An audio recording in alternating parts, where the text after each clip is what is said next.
우리 제14회 가타르트 축제를 축하드리며 오는 목사님들 반갑습니다. 반갑습니다. 네. 제가 일 스타트로 해서 부담이 조금 됩니다. 부담이 돼도 한번 시간은 20분인가요? 네. 네. 제가 짧고 팩트 있게 몇 마디 하고 내려가겠습니다. 오늘 본문은 한번 찾아서 본문이니까 한번 읽어봐야 되겠죠. 신명기 23장 1절에서 3절까지 말씀입니다. 신명기 23장 1절에서 3절. 찾으셨으면 제가 봉독해 올려드리겠습니다. 신랑이 상한 자나 신을 배인 자는 여호와의 총회에 들어오지 못하리라. 사생자는 여호와의 총회에 들어오지 못하리니 10대까지라도 여호와의 총회에 들어오지 못하리라. 암몬 사람과 모압 사람은 여호와의 총회에 들어오지 못하리니 그들에게 속한 자는 10대뿐 아니라 영원히 여호와의 총회에 들어오지 못하니라. 아멘. 자, 이 말씀은 너무나도 잘 알다시피 모세의 율법이기도 하고 지금으로부터 3,500년 전에 광야에서 가나안 입성을 앞두고 하나님께서 모세를 통하여 2세대인 우리 이스라엘 육적 백성들에게 신신당부하는 신명기의 말씀입니다. 이 중에서 오늘 굳이 3,500년 전의 일을 지금 율법의 시대도 아닌데 왜 갑자기 이렇게 생각할 수도 있겠지만 성경이 다 구약은 모형과 그림자 아니겠습니까? 오늘 말세를 맞이한 신앙인들에게 교훈과 경계 삼으라고 주신 말씀인 거 많지. 우리가 구약도 알고 또 신약도 알고 또 재림에 있어질 일까지 다 우리가 묵상하고 서로 나눈다면 더 복되지 않겠습니까? 자, 오늘 23장 1절부터 보자면 신랑이 상한 자가 뭘까요? 우리가 다 알다시피 여기 다 어른들만 있지 않습니까? 그 남자들 고안 속에 뭐가 있습니까? 사람의 생명이 있지 않습니까? 그 씨가 상한 자는 어디에 못 들어온다? 여호와의 총에 못 들어온다는 겁니다. 자, 히브리서 12장에 보면 이제 말세에 여호와의 총회에 들어오는 장자의 총회도 있죠. 그렇다고 하면 이 총회가 3,500년 전에만 있었던 그 총회가 아니고 물론 2000년 전 초림 때에는 완성된 총회가 아니었죠. 왜? 예수님은 씨를 뿌리고 가셨으니까. 그렇다고 하면 이 주님 다시 오실 날을 약속한 주 재림 때를 맞이하는 성도들에게 이 말씀이 과연 나하고 무슨 상관이 있는가를 한번 해석을 해봐야 되겠죠. 씨라 하면 여기서는 육적인 씨를 율법은 다 육적인 의미에서 내가 해야 될 거, 하지 말아야 될 거, 하나님께 지켜야 될 거, 사람과 사람 사이에 계명이 있는 거, 이 모든 것들을 지켜야 되지만 이 모든 것이 개혁이 돼서 영적인 의미를 부여하는 지금의 우리는 영적인 시대를 살고 있지 않습니까? 네. 지금 모든 찬양이 어두움에서 빛으로 인도하신 아버지 하나님께 감사하는 찬양이에요. 그죠? 그럼 어두웠다는 건 뭐야? 내가 하나님을 알지 못했던 그 영적인 무지에서 우리가 하나님을 알고 이 시간에 주의 기름받은 종들 아니겠습니까? 그렇다고 하면 이 씨는 하나님의 씨였고 하나님의 씨는 누가복음 8장 11절에 보면 분명히 말씀이죠. 요한복음 1장에도 태초에 말씀이 계시니 이 말씀이 곧 하나님이라고 했으니 이 여호와의 총회에 못 들어온다 하는 건 결국은 하나님의 말씀, 참 하나님을 알지 못하는 자는 결국은 주님 다시 오실 때 하나님께서 베푸시는 이 잔치에 못 들어온다는 뜻이거든요. 이해하십니까? 그렇다고 하면 우리가 하나님의 말씀을 이렇게 교류 협력하는 이 자리가 얼마나 복된 자리인지 조금 더 오늘은 깊이 있게 감사하면서 이 축제를 즐기셨으면 합니다. 자, 그렇다고 하면 이제 두 번째, 사생자는 여호와의 총회에 들어오지 못하리니. 자, 우리가 남편이 있으면 정실 부인이 있고 또 애첩도 있는 게 아니겠습니까? 물론 지금은 그랬다고 하면 어디 갑니까? 감옥 가. 이제라도 든든히 준비를 해야 돼. 지금은 그런 시대가 아니지만 일부 다처제가 있었던 고대 시절로 가자면 결국은 아브라함 때를 생각하면 본처 사라가 있었고 하나님의 언약에 분명히 자녀를 준다 했는데 그 때와 시기를 기다리지 못해 사람의 생각으로 자 사라의 시녀 하가를 줌으로써 오늘 3,500년이 뭐야 4,000년이 지난 지금에도 중동의 화약꽃 같은 일이 아직도 벌어지는 게 아니겠습니까? 그러면 이게 사람으로 생각으로 이 사생활을 나왔을 때 결국은 하나님께서 이를 복되게 받지 않는다는 거예요. 정확하게 하나님은 우리가 살아계신 하나님이다 하는 이유는 지난번에도 말씀드렸다시피 하나님은 미리 말씀하시고 때가 되면 하나님의 약속대로 그거를 이루시기 때문에 그것을 보고 신앙인들은 살아계신 하나님이라고 하는 게 아니겠습니까? 그렇다고 하면 구약에 들어가서 아브라함의 하나님, 이삭의 하나님, 야곱의 하나님, 내 하나님은 아닙니까? 이 무슨 말이라 하면 약속한 자와 하나님은 택한 백성과 약속을 하지 않습니까? 약속한 자와 하나님께서 언약하시고 언약한 것을 이루시기 때문에 이스라엘 백성들은 아브라함의 하나님, 이삭의 하나님, 야곱의 하나님이라고 하신 거거든요. 또한 오늘 세 번째에 보면 암몬 사람과 모압 사람은 하나님의 총회에 절대 못 들어온다는 거예요. 그럼 이 모압과 암몬은 누굽니까? 우리 4,000년 전으로 올라가면 지금 금방 아브라함 얘기했죠. 아브라함이 갈대아 우르를 떠나서 하나님께서 인도하시는 가나안 땅으로 인도할 때 무자였으니까 누가 쫓아왔습니까? 그의 조카 롯이 쫓아오지 않았습니까? 그러면 이 롯이 이 어디를 갑니까? 가나안 들어가기 전에 이 그 위에 땅에서 이 소돔과 고모라가 보이는 땅에서 목초지에서 서로 일꾼들이 서로 다투지 않습니까? 왜? 그들은 양을 치는 자들이었기 때문에. 그런데 이 일꾼들이 서로 싸우니까 이 아브라함이 네 눈에 보기 좋은 대로 먼저 택하라고 먼저 양보를 하거든요. 삼촌이잖아요. 삼촌이 양보를 하거든요. 근데 롯이 어디를 바라봅니까? 하나님이 이미 멸망시키기로 작정한 소돔과 고모라를 보니 뭐 같다고 했어요? 에덴 동산과 같다고 했다는 거예요. 그것은 그러니까 너무 풍요로운 거야. 그래서 난 저 땅을 가겠다. 그래서 그 땅을 가지 않습니까? 그런데 하나님은 이미 작정하셨고 의인 10명이 없어서 결국은 소돔과 고모라가 멸망당하는 일이 있지 않습니까? 그런데 이 롯에게는 두 딸이 있었고 소돔과 고모라에서 이방인과 맺은 짝들도 있었죠. 근데 열심히 전에 이 소돔과 고모라가 곧 멸망한다. 그런데 이 사이들이 뭘로 여겼다고 했어요? 농담으로 여겼다는 거예요. 농담으로. 아무리 외쳐도 농담으로 여겼다는 거예요. 결국은 멸망당하죠. 하지만 이 아브라함은 누굽니까? 하나님과 언약한 목자가 아니었습니까? 하나님과 언약한 목자를 떠났던 이 롯에게 뭐가 당했어? 화가 당하지 않습니까? 하나님의 사람에서 떠나가면 화를 당하는 거예요. 우리 모두는 하나님의 사람입니까? 아멘. 아멘 하셔야 돼요. 안 하시면 큰일 나. 우리는 하나님의 사람 아니니까.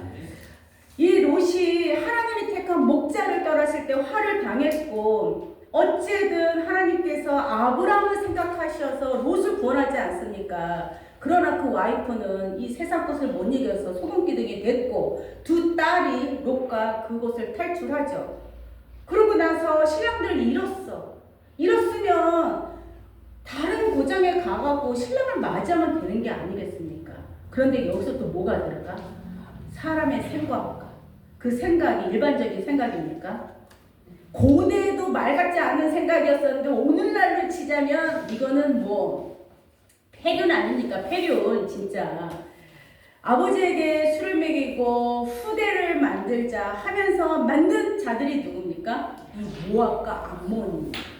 이 자들이 낳고 민족과 국가를 잃어 결국은 누구를 대적하게 됩니까? 하나님의 백성을 대적하는. 자, 출애굽하는 과정과 광야를 건너서 이 가나안 땅을 가는 이 여정 가운데 모압과 암몬이 이 이스라엘을 봤거든요.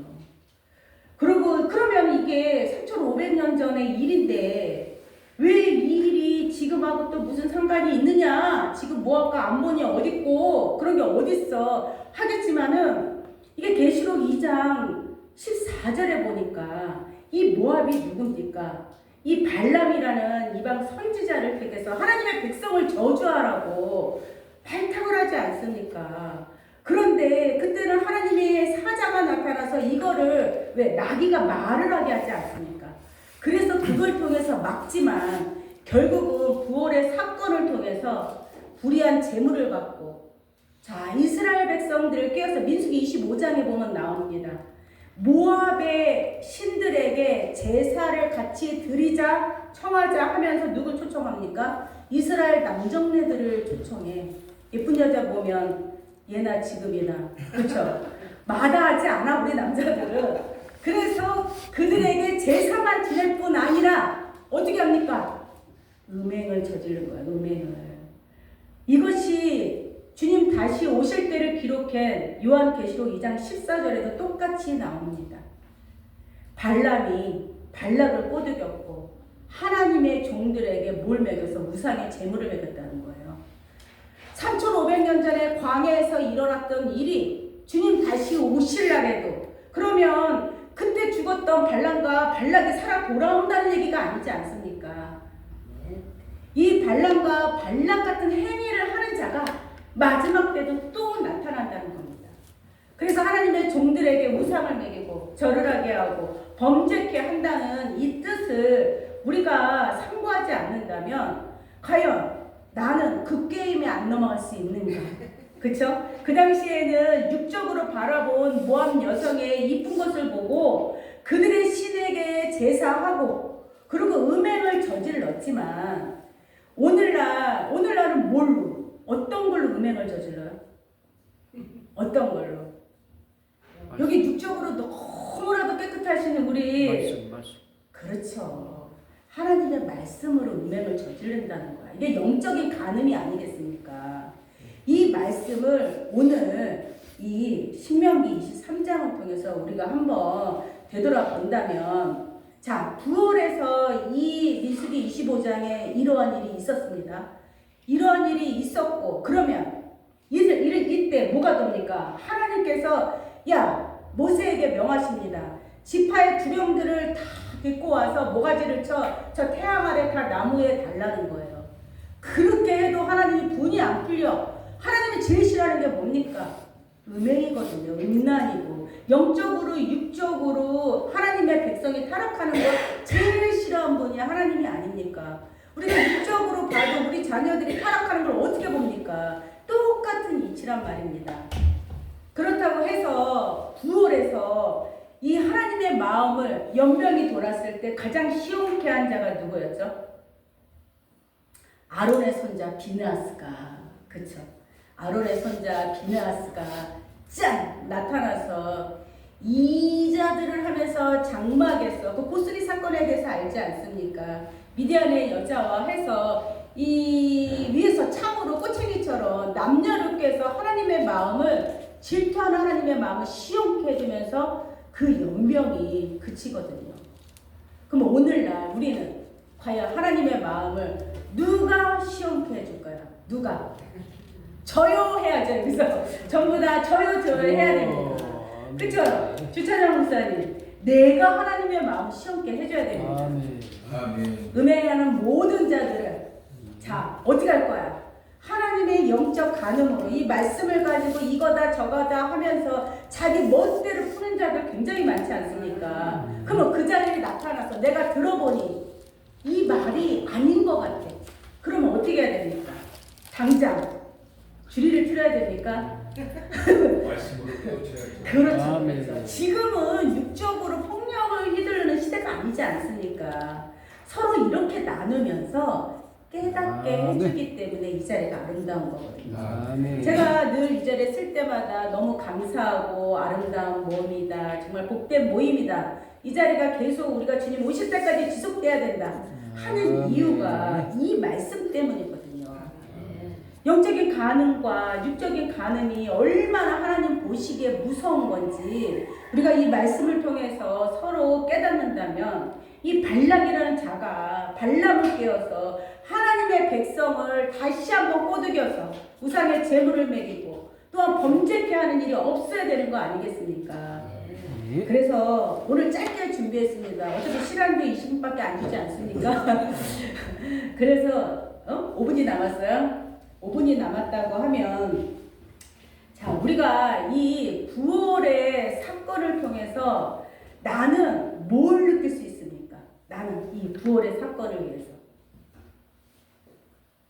대답이 우리 목사님들은 여쭤보면 절대 대답을 하지를 않아요. 왜? 저마다의 깨달은 게 다르니까. 그렇죠? 이 종교, 이 기독교 종교는 깨달음의 종교가 아닙니까? 이 깨달음도 누가 허락하시죠? 결국은 하나님이 허락하셔야 되는 거거든요. 네. 마음이 가난한 자는 이게 산상수훈에 보면 마태복음 5장에 뭘 얻는다고 합니까? 천국이 저희 것입니다. 그 마음이 가난하다는 건 뭘까요? 육적으로는 돈이 없어. 우리 사실 여기 돈 많은 목사, 내 목사님들 돈 많은 목사님들 큰 교회 분들은 별로 못 봐서 그죠. 대부분 다 돈이. 왜 우리 목자들은 돈이 없을까요? 희한하게 고대 때도 돈이 없었어, 그렇죠? 이 마음이 가난한 자는 결국은 이 심령이 겸손한 게 아니겠습니까? 하나님 말씀 앞에 교만하지 않고 낮은 자의 자세로 성경을 아버지 앞에 어떻게 깨닫게 해야 되는지 구하기도 하고 또 성경을 아는 자에게 가서 또 가르침도 받아야 되고 사도행전에 보면은 간다게가 나오지 않습니까?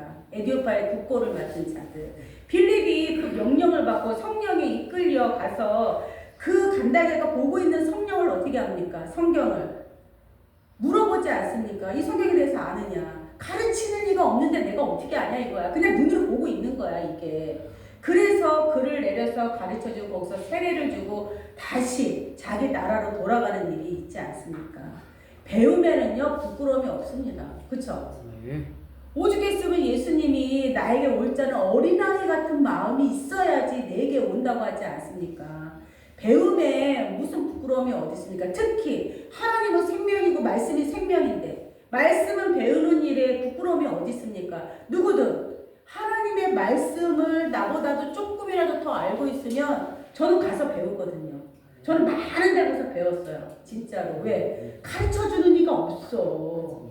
이렇게 답답할 수가 없어요. 뭐 신학교 간다고 아시잖아요. 정확하게 창세기부터 계시록까지 다 가르쳐줍니까? 아니지 않습니까? 누구든 나보다도 조금 더 깨달음이 크다 하면 가서 부끄러움 없이 나눠야 됩니다. 그렇죠? 그걸 가르치는 것보다 나눠야 돼. 나누면서 깨달으면서 우리는 천국으로 가는 길로 나가고 있는 사람들 아닙니까? 그렇게 가다 보면 결국은 예수님 하나님 오시는 길로 맞닥뜨려서 만나는 게 아니겠습니까? 우리 귀한 목사님들 이렇게 다시 한번 또 한 달에 한 번 모이는 가탈련 교회에 모였는데 오늘 이 시간 또 찬양으로 말씀으로 교류하고 협력해서 아버지께서 원하시는 선을 이루시기를 간절히 축원합니다. 네.